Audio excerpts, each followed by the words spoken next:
talking about series, 40 minutes-ish. And that'll be a wrap on content for the semester.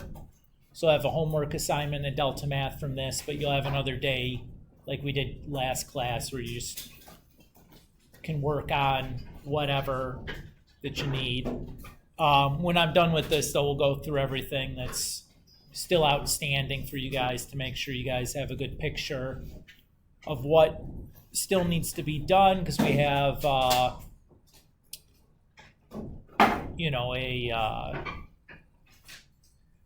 not a lot of time left here.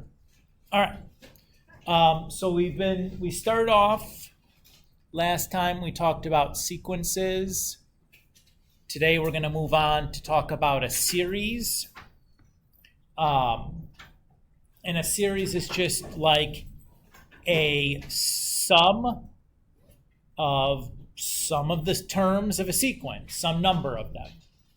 So whether it's 5 terms or 22 terms or 10,038 terms or infinitely many terms, any of those would be a series.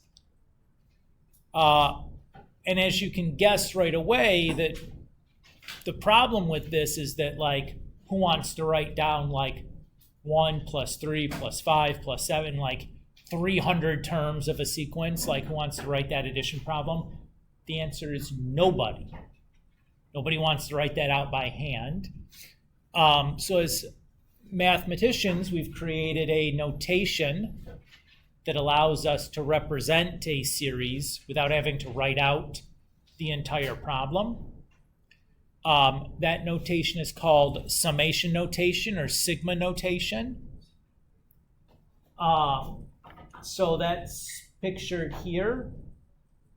So when I see this symbol, the way I read this is this is the capital Greek letter sigma, is this E looking thing.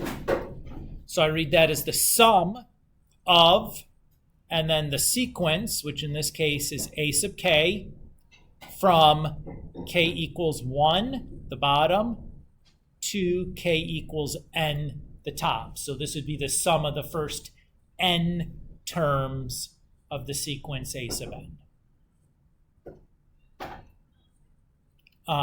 So inside of my summation notation, I have like a dummy variable that's called the index of summation. That's this variable k.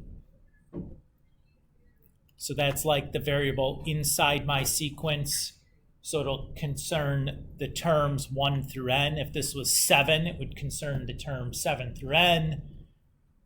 So just kind of looking at some examples now. So the first sum says this is the sum of the sequence 3k from k equals 1 to 5.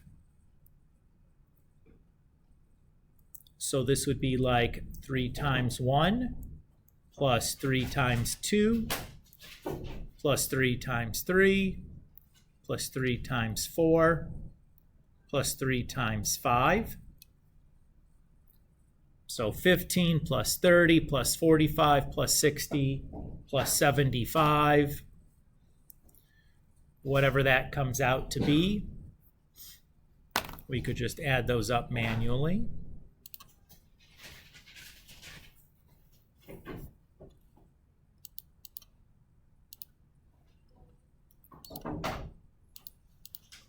Three plus 6 plus 9 plus 12 plus 15. I said the wrong thing before for whatever reason. I was multiplying by 5 instead of 3s. Yeep. So that's 45.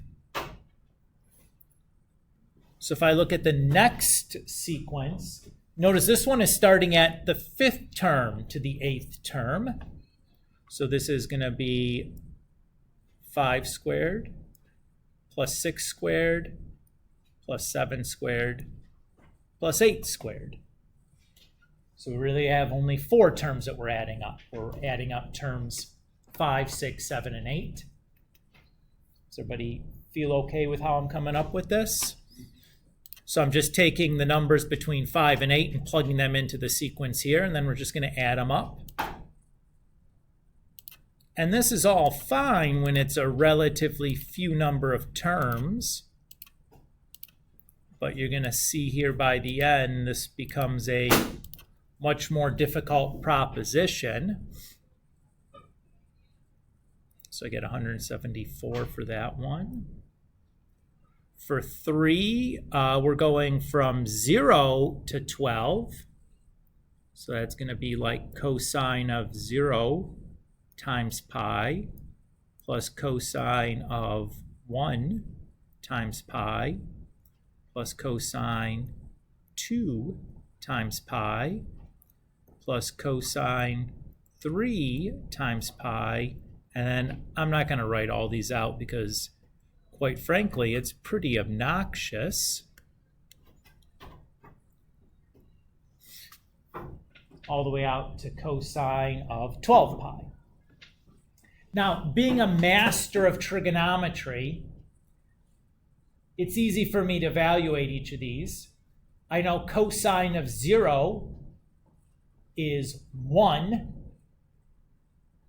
And in fact, cosine of any even multiple of pi is going to be 1. And cosine of any odd multiple of pi is going to be negative 1. So it's basically 1 plus negative 1. 1 plus negative 1. All the way out to plus 1. So 0 and 1, that gives me 0. 2 and 3 is going to give me 0. 4 and 5 is going to give me 0. 6 and 7, 0. 8 and 9, 0. 10 and 11, 0. And that leaves me with just cosine of 12 pi left, so that'll be 1. I did that in my head rather than my calculator, but you could type it all out in your calculator if you wanted to. If you're like, Mr. Gulick, my trigonometry skills are not that sharp right now because I haven't really thought about them. And that's okay. The next one is, oh no, it's an infinite number of things, right? It's the sum from the first term to the infinite term, of sine n pi. Well, fortunately, this is not too big of a deal, again, because being the Lord of trigonometry, I can see what's going on here. If I think back to my unit circle, sine of pi at 0, sine of 2 pi, 0, sine of 3 pi, 0. In fact, any multiple of any multiple of pi, the sine of it is 0. So guess what this turns out to be? If I add up 0 infinitely many times, still 0.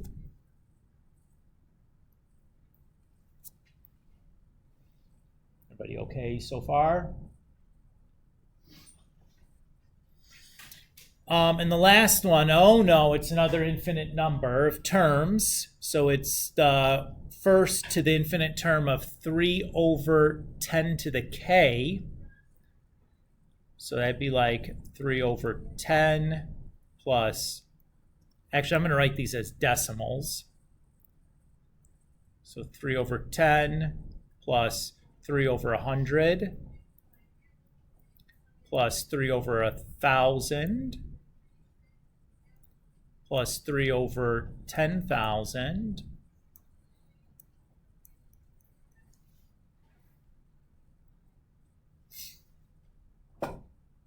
and I see now what's going on. What am I going to get here when I add these all up? Just going to get like 0.3 repeating, right? Or 1/3. That's a pretty surprising result. I have added up infinitely many non-zero things and got a finite number. That's a little surprising.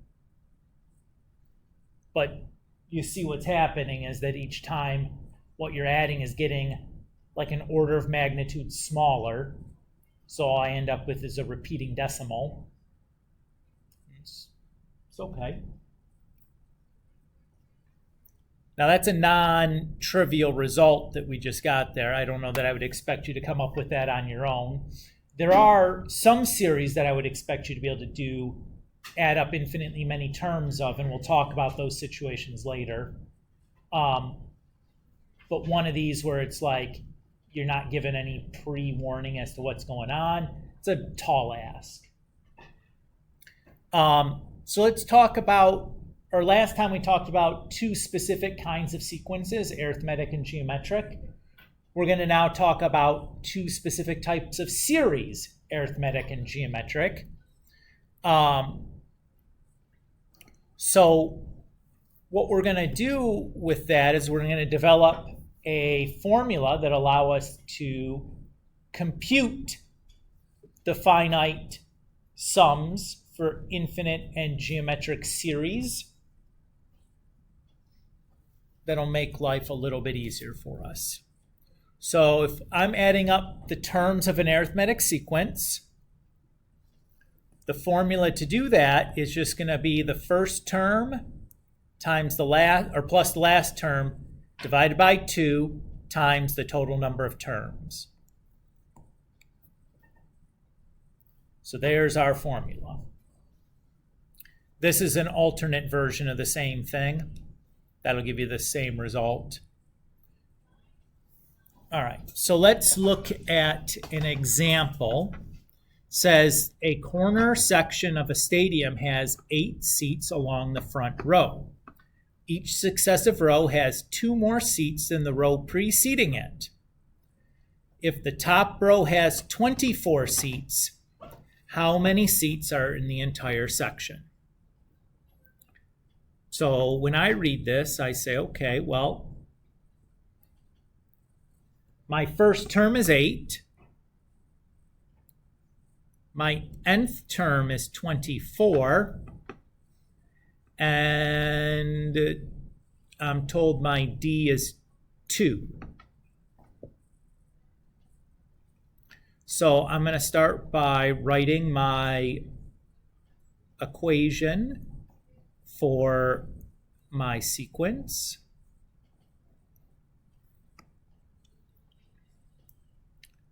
So when I do that, I'm going to have 2n plus 6. And then I'm going to use that. If I look at my formula, I need that n.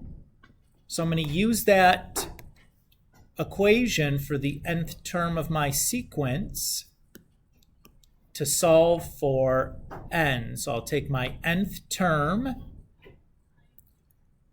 and set that equal to 2n plus 6.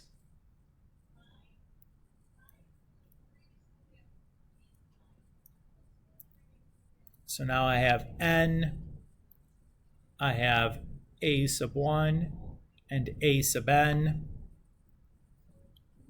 So the sum from k equals 1 to n of 2k plus 6 is going to be, I should say 2 to 9, or 1 to 9, excuse me. It would be 8 plus 24 times 9 divided by 2.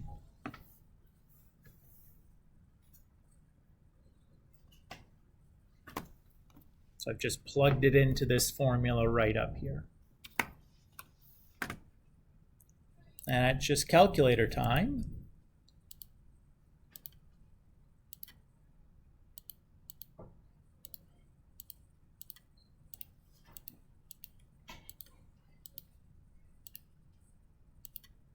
So I get 144.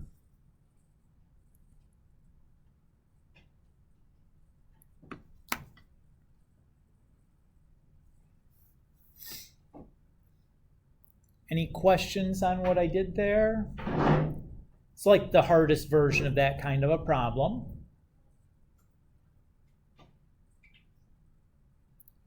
And again, the part that's probably the trickiest is this, where we have to find the value for n. But the way you do that is you just write the equation for the sequence and then solve for n using the nth term.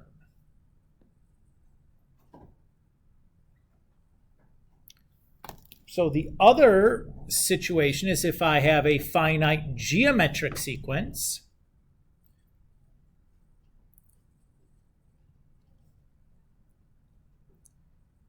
So to find the nth, or the sum of the first n terms, I do the first term times 1 minus r to the n all over 1 minus r. So to plug that in, I need to figure out the first term, the r, and the n, right? Those are the inputs that I need to plug into that formula. So if I look at my sequence, I'm told it's geometric, and I can see that each time I'm multiplying by negative 1/3.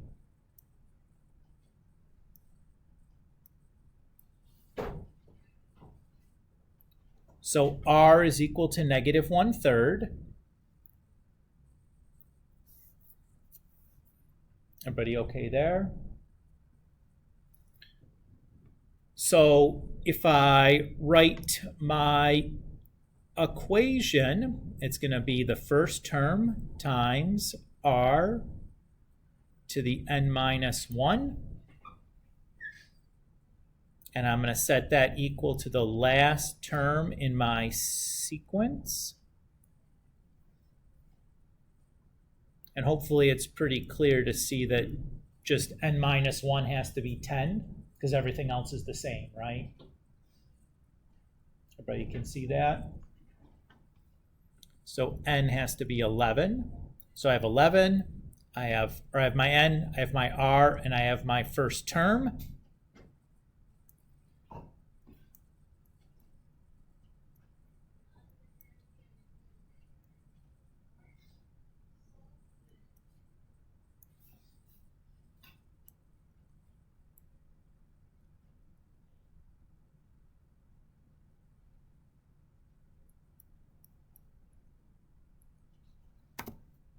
So I'm just going to plug in then to my formula.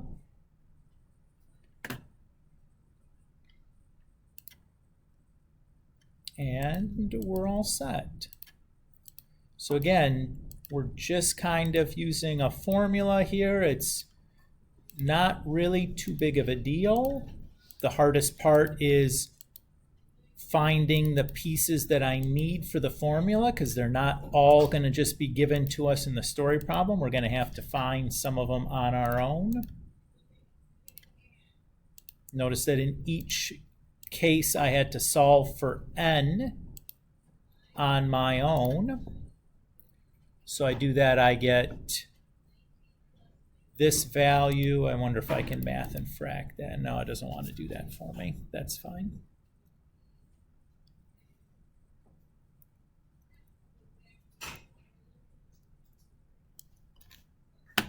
And I forget the rest of it. What are those last couple of digits? 935.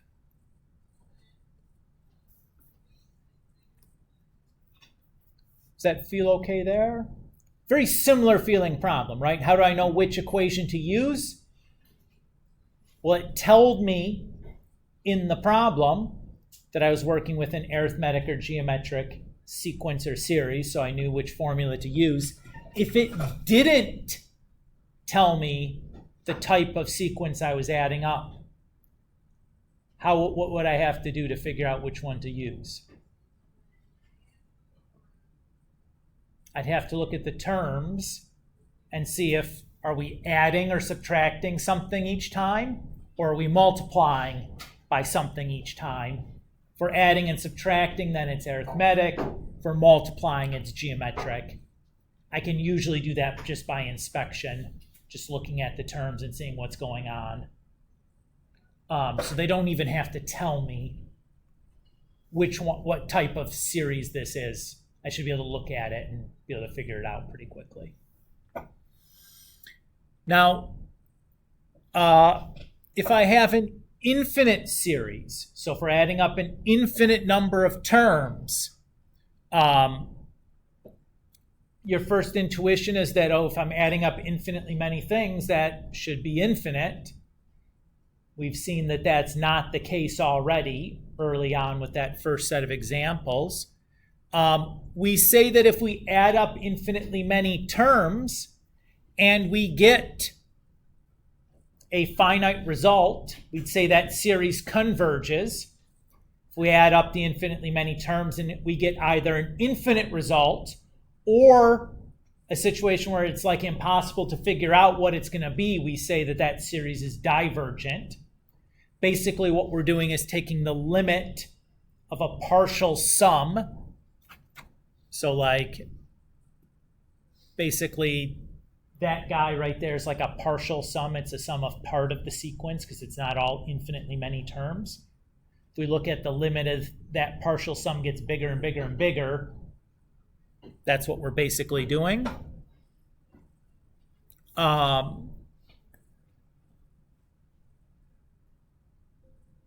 So if I look at this first sequence, first series, says for each of the following series, find the first 5 terms in the sequence of partial sums. What does the series appear to converge to? So the first partial sum, I'll call that just like S1, is just the first term of the sequence. S2 is going to be the first, adding the first 2. The third partial sum would be adding the first 3. The fourth partial sum would be adding the first 4. The fifth partial sum would be adding the first 5 terms. And at this point, I got a pretty good idea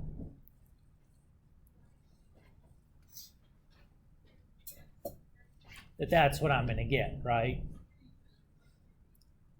Does everybody feel okay with what we did there? Easy enough, right? If I look at the next one, again, the first partial sum, just the first term. The second partial sum is going to be the sum of the first 2. The third partial sum would be the sum of the first 3. And then the sum of the first 4. And then the sum of the first 5. Now, what does it look like this partial sum is heading towards?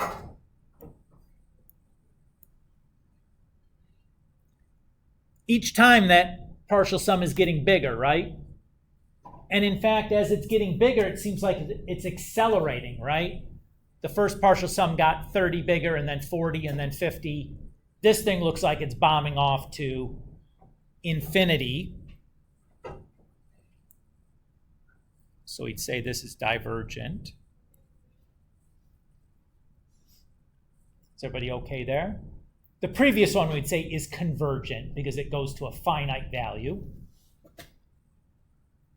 And then the last one, let's see, that's 1, that's 0, that's 1, that's 0, that's 1. Is there any way to tell what the infinite partial sum is going to be? Is it going to be 1 or 0? I can't tell. Can you? Nope. So we'd say this does not exist then. And that means, again, that that series would be divergent. So this should feel very much like looking at the limit of a sequence, right? It feels the same way. This set of partial sums is essentially a sequence, and we're just looking at that sequence and see what that heads towards, right? The limit of partial sums is basically a limit of a sequence. Now, determining whether a series converges or diverges, this can be extremely difficult. This would be a topic that you'd explore in a lot of detail in like your second year calculus course. But there is one situation in which I would expect for you to be able to deal with this. And that's in the case of a infinite geometric series. So an infinite geometric series, I would expect for you to be able to tell me immediately if a if a series converges or diverges. And here is the test. So we say that a sum of an infinite geometric series converges if and only if the r is less than, or the absolute value of r is less than 1. Or really, we can think about this as r between -1 and +1. So like -1/5 converges. +6/5 converges. -2 diverges. 7/8 converges. 9/6 diverges. So all I have to do is look at the r, and it'll tell me immediately whether my geometric series converges or diverges. And then if it converges, I can calculate that sum by just doing the first term over 1 minus r. That's it. That'll give me also the value of that series. So that's pretty easy here. So if I look at A, this is the form for a geometric sequence, right? The R is just 0.75. Since that's less than 1, it converges. And what is it going to converge to? Well, there's my first term.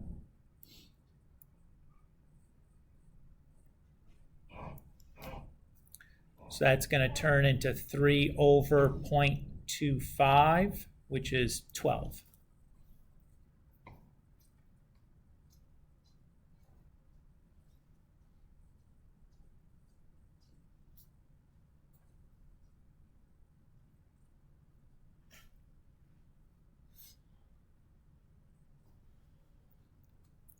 Everybody okay there?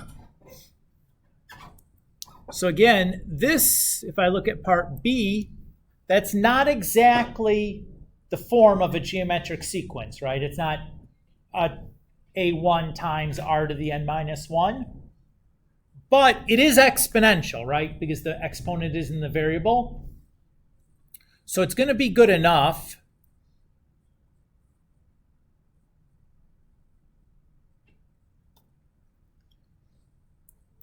So my r value is between -1 and +1.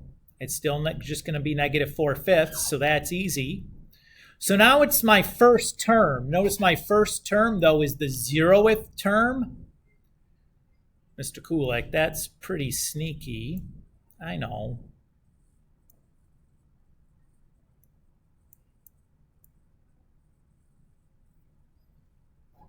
So if I plug that in, there's the first term over 1 minus r. So that's going to be, that's 1 over 9/5, so 5/9, I think. If I did that right in my head, I hope.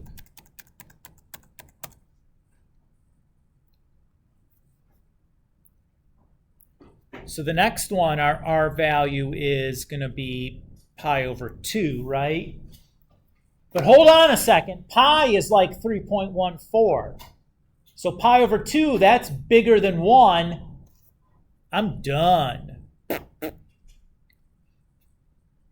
That diverges. I don't have to do anything more with it. Nice. Okay. That I like. If I look at the next one, they weren't nice enough to write this in a summation form, but that's okay. That doesn't really bother me any. I want to look at this and make sure that this is geometric. If I look, each thing we're adding up, looks like the previous one multiplied by a half, right? So r equals 1/2, so that's good. That's going to tell me we're converging.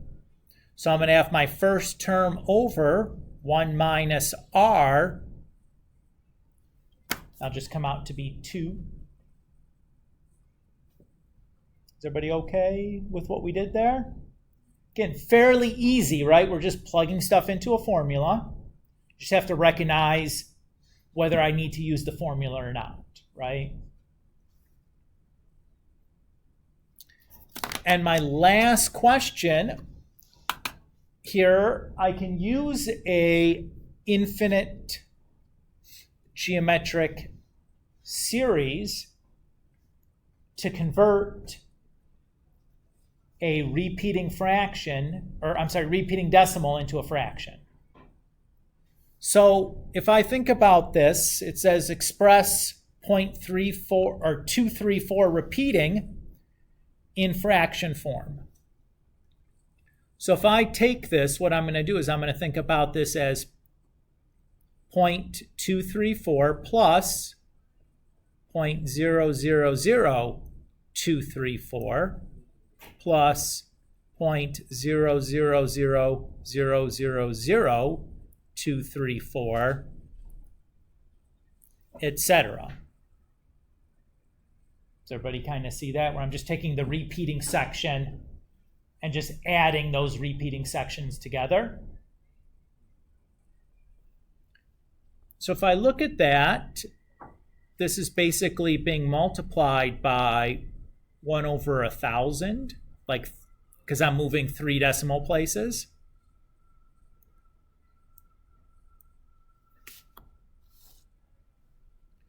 So my r is 1/1000. Does that feel okay? So if I take my formula then, that's going to be the first term over 1 minus r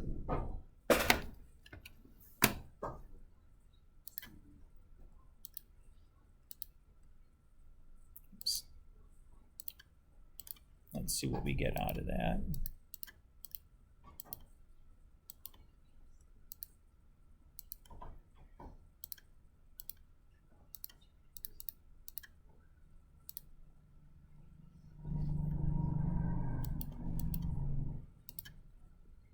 Let's see if it wants to do this for us or if we're going to have to do it there we go. So I plugged my formula into the calculator and asked it to frac it, and it says that's 26 over 111. And I want to check that if I just type 26 over 111 into my calculator. I do get that repeating fraction 234, 234, 234, 234. Absolutely. What do you guys think? Is this okay? I do want to show you a little bit something you can do on your calculator with this, though, that might be helpful. So problems like these first 3, these finite sums, your calculator can do for you. So for example, if I wanted to do this first one, if I press the math button and I scroll down till I find the summation command, on my calculator it's command 0. It gives me the symbol, and now all I'm going to do is type it in, basically what it looks like on my sheet of paper into my calculator. But instead of using the variable k or n or whatever is there, I'm just going to use the x.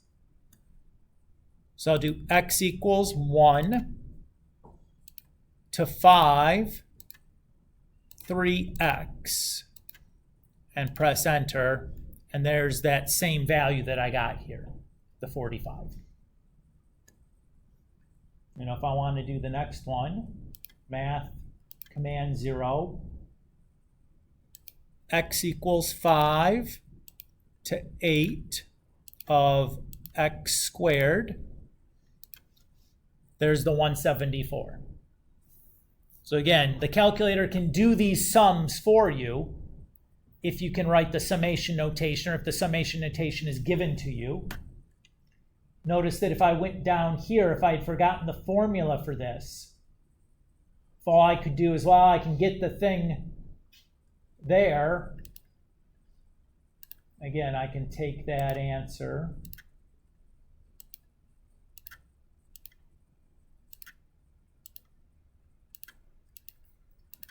and press enter, and there's the 144, which is the same thing I got over there eventually, right?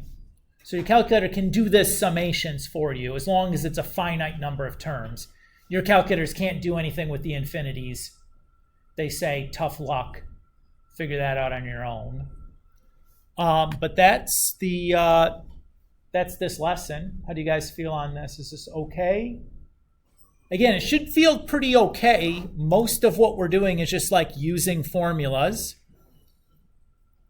and not super duper complicated. So your homework set again is in here. I'm going to ask you to do 1 through 33 odds.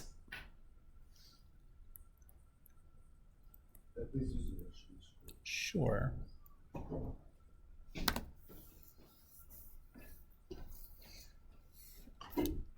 And then just to summarize what's still due that has not been checked for me. So you have Chapter C, problem set number 1. That was the 1 through 31 odds. You have Chapter C, problem set 2. That's this 1 through 33 odds. You have Chapter C, Delta Math number 1. That's all on sequences. And then Chapter C, Delta Math number 2, that's all on series. And then you still have your exam review packet. So those are the 5 things left that I haven't checked in yet. I did check the other day, and if your Delta Math for part 1 was done, I entered in the score for the handful of people that finished in class. So this stuff is all set for Sunday, just so that if you miss something, you'll see it before that week, where I think the only day that the A class meets next week is that final day of class on the X day. Because we don't have school on Monday, and then there's the field trip, and then something else in the X. It's B day, then the field trip, then the X day, and then exams are the following week. So I put those all due on Sunday so that if you miss something, you have a chance to fix that before the exams roll around, even if I don't, rather than have it all due the last day of class and have some sinking issue and not figure it out and be scrambling when you need to be worried about an exam. So is everybody cool as to what's due, when it's due? Okay. I'm done here inside of 40 minutes, so that was pretty dead on, Mr. Kulik. If you guys can spend the rest of the time here in class working on your review packs or your problem set 1 or 2 or a Delta Math or whatever is the highest priority thing. If you have missings that you need to take care of or whatever, I'm kind of done with you guys here for today. And this is the last lesson for the semester. So from here on out, it's just going to be like time to work on stuff in the final exam. Everybody cool? Okie dokes.